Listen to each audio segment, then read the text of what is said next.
Sunday morning, July 6, 2025, the KwaZulu-Natal Police Commissioner, Lieutenant General Nlanda Makhonozi, stood before the press and made shocking allegations accusing Police Minister Senzo Mchunu of corruption, interference in police operations, and links to criminal syndicates at the center of the storm.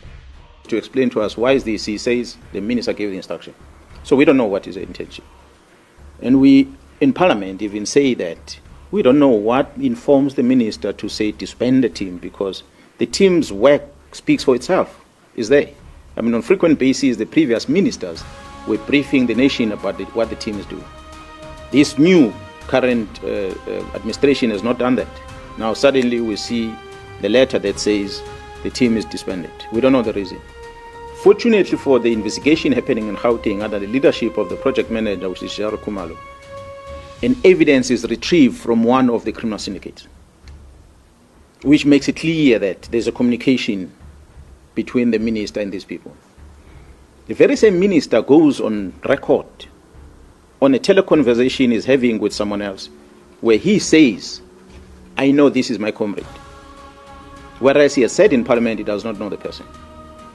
We see on the records communication of this Brown Mahotsi together with an accused. The communication that involves police things, amongst them is to deal with Mkhwanazi and Khumalo. Amongst them is to expeditiously applying disciplinary regulations of the South African police deal with Mkhwanazi. That's why there's a call in public from a person that I will not necessarily mention his name, that the National Commission must bypass the disciplinary regulations of the service, must simply suspend these people because they are arrested. Why is that call? It's a call that is putting more pressure to make sure that the crime intelligence is handing over to the criminal syndicates. That's what it's about. So the people make calls and they disregard that which is a rule in the organization. You commit a misconduct, produce a report as an arresting authority to the executive authority or to the leader of that institution and say, this person was arrested for A to Z. And what comes after next is an internal investigation that must happen to establish whether do we keep this person in that environment or not. If we keep this person, will it not interfere with the investigation or not? But those powers are taken away from the National Commission who's supposed to do that by the court, by magistrate, who says you must not go there. So automatically it means the court have now taken the role of the National Commission dealing with the disciplinary matter by suspending people. The National Commission is confused. And now what does this court mean? That's why to date the National Commission has not appointed anyone. So which means a whole week has gone by, this country is suffering, there's no head of crime intelligence. Because court decided, not the court, maybe let me rephrase, one presiding officer decided that these people cannot go and work there. So that almost suspended the entire disciplinary regulations of the police, which is a concern. A massive 360 million rand SAPS medical tender awarded in 2024 to a company called Medicare 20 for Tshwane district owned by businessman Vusimuzi Kat Matlola. In May 2025, that tender was suddenly withdrawn by National Police Commissioner Fanny Masemola. The reason? The company should never have qualified for the bid. Days later, Matlola was arrested on attempted murder charges connected to a 2023 and one highway shooting and incident involving actress Tobogo Thobijane and others. But the real twist came when police seized Matlola's phone. According to Makhonozi, it revealed evidence of coordination between Matlola, the minister's aide, Brown Mogotsi, and Minister Mchunu himself. Messages, financial transactions, and plans to dismantle key investigative teams were all reportedly uncovered. Makhonozi claims that in December 2024, Mchunu ordered the shutdown of a special task team investigating political assassinations. More than 120 sensitive case dockets, including several with arrest directives, were pulled from KwaZulu-Natal and quietly moved to Pretoria.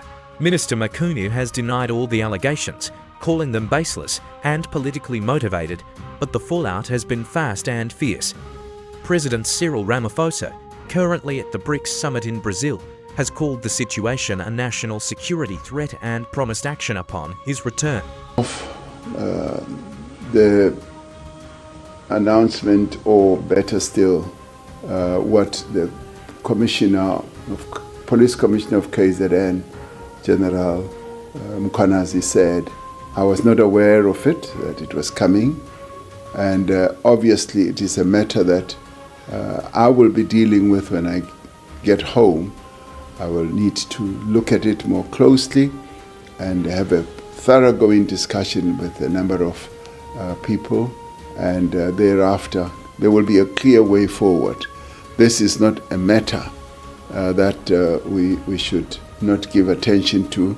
It is a serious matter. It has to do with the security of our people, but it also has to do with our adherence to the rule of law. The police play a critical role in enhancing the rule of law, the safety of South Africans, and that those who have done wrong should be dealt with, and should be dealt with thoroughly in terms of our constitution and our laws. So this matter is going to be addressed. Parliament's Police Committee Chair, Ian Cameron, has demanded an emergency debate, and opposition parties are calling for McCuney's immediate suspension. Investigators from the police watchdog, IPID, are now involved, and pressure is growing for transparency, lifestyle audits, and resignations.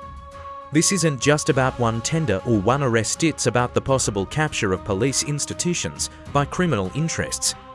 And if Mkhwanazi's claims are verified, it could signal one of the most serious integrity crises South Africa has faced in years. Mr. Brown sent me a WhatsApp message, and he said on the message, I can show you the message because I have it with me.